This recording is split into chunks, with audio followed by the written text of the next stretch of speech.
Welcome back my YouTube channel sociology live study. और प्रिय विद्यार्थियों, आज की क्लास एमए फर्स्ट सेमेस्टर के विद्यार्थियों के लिए है। और आज की क्लास में मैं आपको समझाने की कोशिश करूंगा कि जो आपकी असाइनमेंट आपको जमा करनी है उसके बारे में। तो उसमें आपको कई सारे टॉपिक्स दिए गए हैं, किन किन टॉपिक पर आप असाइनमेंट बना करके जमा कर सकते हैं। कल की क्लास में मैंने बीए फर्स्ट सेमेस्टर के विद्यार्थियों के लिए बताया था और आज की क्लास एमए फर्स्ट सेमेस्टर के विद्यार्थियों के लिए है। जो टॉपिक्स हैं उन टॉपिक में पहला टॉपिक ही दिया गया है, उसमें विवाह एवं उसके विभिन्न स्वरूप, marriage and its various forms, पहला ही टॉपिक है।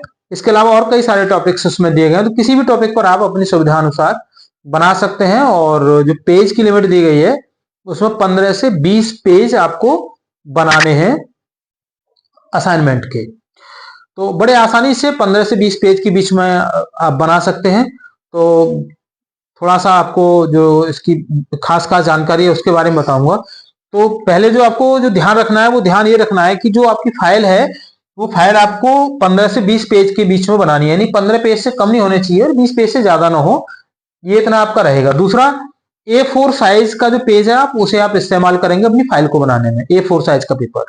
अब वो पेपर लाइनदार भी हो सकता है और बिना लाइन का सादा भी हो सकता है। बोथ साइड आप उसको लिखेंगे, वन साइड नहीं लिखेंगे। मैं आपको ये भी क्लियर कर दूं, कई बार विद्यार्थी कमेंट बॉक्स में लिख के मुझे पूछ रहे हैं, जैसे बीए वाले पूछ रहे थे कि सर दोनों तरफ लिखना है या एक तरफ लिखना है, तो आप दोनों तरफ लिख सकते हैं 15 से 20 पेज के बीच में। और जो एक और जो जानकारी आपको मतलब ध्यान रखनी है वो ये है कि इसमें आप प्लास्टिक का इस्तेमाल कहीं भी नहीं करेंगे, केवल पेज की ही फाइल बनाएंगे। जो कवर लगा के लाते हैं कवर नहीं आपको लगाना है प्लास्टिक का, सिंपल आपको उसका जो कवर पेज थोड़ा सा डेकोरेट करके बनाना है।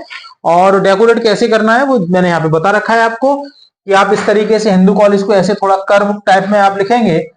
यहाँ लिखेंगे डिपार्टमेंट ऑफ सोशियोलॉजी, नीचे एमए फर्स्ट सेमेस्टर, उसके बाद टॉपिक जो भी आपने लिया है, जैसे मान लो पहला टॉपिक है विवाह एवं उसके विभिन्न स्वरूप, वो यहाँ पे आप लिख देंगे। या आप इंग्लिश में अगर आप बना रहे हैं तो marriage and its various forms यहाँ पे लिखेंगे। फिर student ID, your name, your father's name, है ना। ये 3 इंफॉर्मेशन लेफ्ट साइड में आपको इसी तरीके से लिखनी है, ठीक है। और पूरा आपका हैंड राइटिंग होगा, ये मतलब हाथ का लिखा हुआ, हस्तलिखित। कोई मतलब आपको टाइप वाइप कराने की कोई जरूरत नहीं है, कोई फालतू पैसा इसमें आपको खर्च करने की जरूरत नहीं है। आप अपने हाथ से उसको सुंदर सा पहले पेज को आप बना लीजिए। दूसरा, जो इंडेक्स का पेज इसके जस्ट बराबर होता है, इंडेक्स का पेज आप ध्यान रखिए। इंडेक्स का पेज ये डिसाइड करता है कि आपको आपके असाइनमेंट में कितने नंबर मिलेंगे, क्योंकि जरूरी नहीं है कि आपकी पूरी फाइल को ही सीरियसली देखा जाए। आपका इंडेक्स ये बताता है कि आपने अंदर इसमें क्या लिखा है, अर्थात आपकी असाइनमेंट किस लेवल की बनी हुई है वो असाइनमेंट को देख करके ही पता चल जाता है। तो असाइनमेंट का आपका ये जो इंडेक्स वाला पेज है ये आपके नंबर डिसाइड करता है कि आपको कितने नंबर इसमें आपको मिलेंगे। इसलिए मैं आपको बता रहा हूं कि विशेष ध्यान रखिए, कवर पेज अच्छे से बनाइए, सुंदर करके बनाइए इसको, और जो इन्फॉर्मेशन आपको बताइए इसको ठीक ठीक साफ साफ लिखिए। दूसरा, उसके अगले जो सेकंड पेज है उसमें इंडेक्स जरूर बनाइएगा, बिना इंडेक्स के आप असाइनमेंट न बनाएं न जमा करें। अगर आप ऐसा करेंगे जमा हो जाएगी कोई दिक्कत नहीं, लेकिन नंबर आपको अच्छे नहीं मिलेंगे। तो इस टॉपिक पर जो विद्यार्थी फाइल बना रहे हैं विवाह एवं उसके विभिन्न स्वरूप, marriage and its various forms, तो उनका जो इंडेक्स होगा उसमें ये 10 बिंदु होंगे।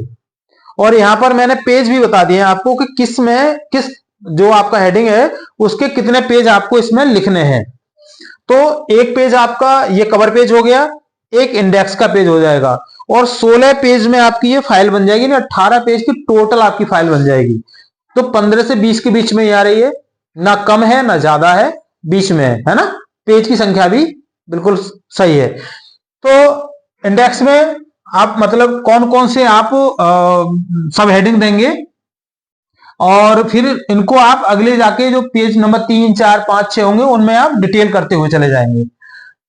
जो आप इंडेक्स बनाते हैं उस इंडेक्स के आगे, जैसे इंट्रोडक्शन दिया है ना मैंने, इंट्रोडक्शन के आगे आगे पेज नंबर भी आपको लिखना होता है कि ये इंट्रोडक्शन आपका किस पेज पे है, पेज नंबर क्या है।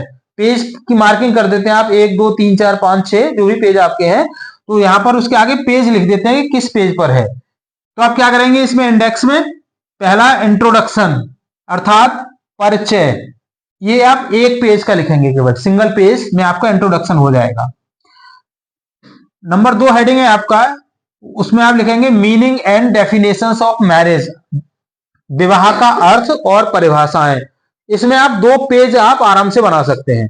उसमें विवाह का क्या अर्थ है और उसकी परिभाषाएं क्या क्या है, विभिन्न समाजशास्त्रियों की परिभाषाएं आप लिख सकते हैं एक पेज में उसका अर्थ बता सकते हैं और बाद में उसको कंक्लूड कर सकते हैं कि इसका कंक्लूजन क्या है ना। जैसे इरावती कर्वे ने क्या परिभाषा दी है या अन्य दूसरे कई सारे समाजशास्त्री हुए हैं, उन्होंने विवाह के बारे में क्या क्या परिभाषाएं दी है, उनकी परिभाषाएं आप इसमें लिख सकते हैं।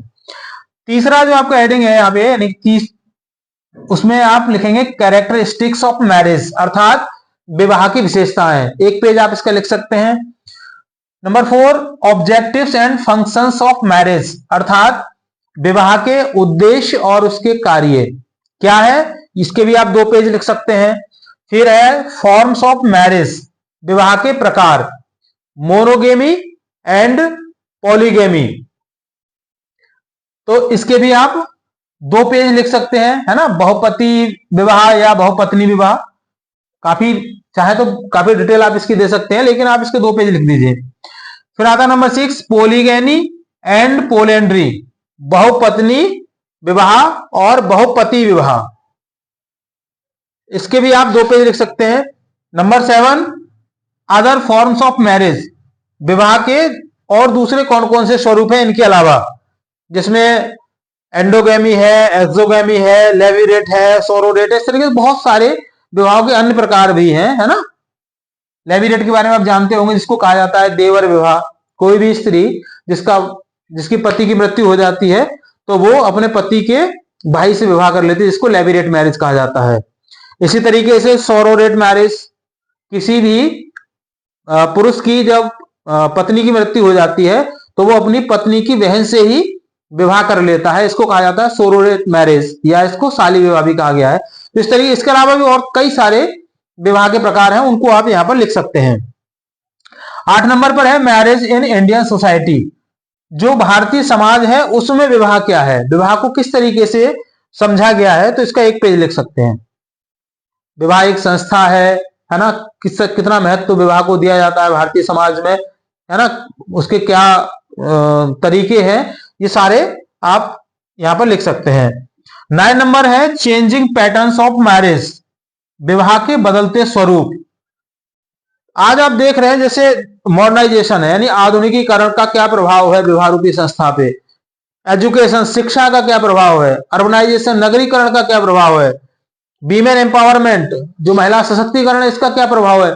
मतलब आप देखिए जो विवाह रूपी संस्था है इसको सबने प्रभावित किया है, मॉडर्नाइजेशन ने भी किया है, एजुकेशन ने भी किया है, नगरीकरण ने भी किया है, वीमेन एम्पावरमेंट यानी महिला सशक्तिकरण ने भी किया है।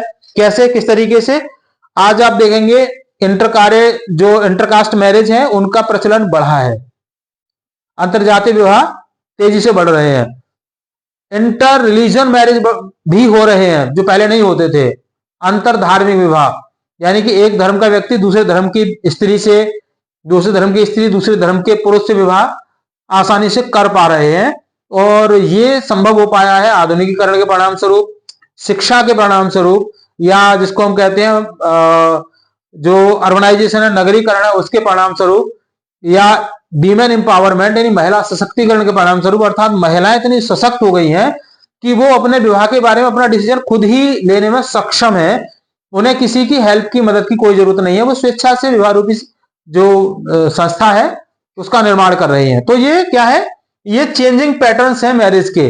इसके अलावा एक और चेंजिंग पैटर्न्स है मैरिज का, जैसे आप जानते होंगे कि जो ट्रेडिशनल सोसाइटी होती थी वहां विवाह का स्वरूप था, और विवाह यानी परंपरागत तरीके से विवाह होता था, और जो मॉडर्नाइजेशन है आधुनिकीकरण है उसमें क्या हुआ, लव मैरिज का प्रचलन बढ़ा, प्रेम विवाह तेजी से बढ़े, और जो अल्ट्रा मॉडर्न सोसाइटी है जो आप देख रहे हैं बड़े बड़े शहरों में जिसका आगाज हो चुका है, वहां पर क्या है, नो मैरिज का कंसेप्ट है, शादी है ही नहीं, लिव इन रिलेशनशिप में वहां पर लड़के और लड़कियां रह रहे हैं। तो ये क्या है, ये सारे के सारे चेंजिंग पैटर्न्स है मैरिज में। तो इसको आप आसानी से जितना चाहे उतना बढ़ा करके आप इसमें लिख सकते हो।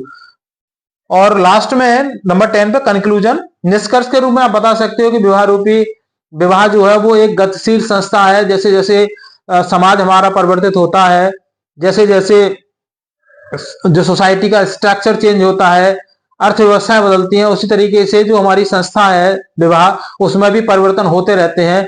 तो ये परिवर्तन काफी तेजी से हो रहे हैं और एक समय के बाद में जैसे समाज और बदलेगा तो इसमें और भी बदलाव होने की संभावना है। और क्यों जरूरी है हमारे समाज के लिए, क्यों आवश्यक है ये हमारे समाज के लिए, ये सारा का सारा आप कंक्लूजन में आप लिख सकते हैं। और लास्ट में है फिर रेफरेंसेस, इसमें 2-3-4 किताबों के नाम भी आप दे सकते हैं जो आपने इससे रिलेटेड पढ़ी हो। तो मुझे उम्मीद है कि इन बिंदुओं के तहत अगर आप अपनी फाइल को आप बनाएंगे, असाइनमेंट आप तैयार करेंगे, तो आपका असाइनमेंट काफी अच्छा असाइनमेंट होगा और अच्छे नंबर लेने में आपकी वो मदद करेगा। तो मुझे उम्मीद है समझ में आपकी आ गया होगा। फिर भी कहीं पर अगर कोई क्वेरी है तो मुझे कमेंट बॉक्स में लिख के आप बता सकते हो। बाकी जो बचे हुए आपके टॉपिक्स हैं उन पर भी मैं आपको नेक्स्ट डे कल या परसों में जो क्लासेस है वो बना करके अपलोड कर दूंगा, तो जरूर आपको उससे हेल्प मिलेगी। So thank you joining to me. और चैनल पर अगर आप नए हैं तो सब्सक्राइब इसको जरूर कर लीजिएगा।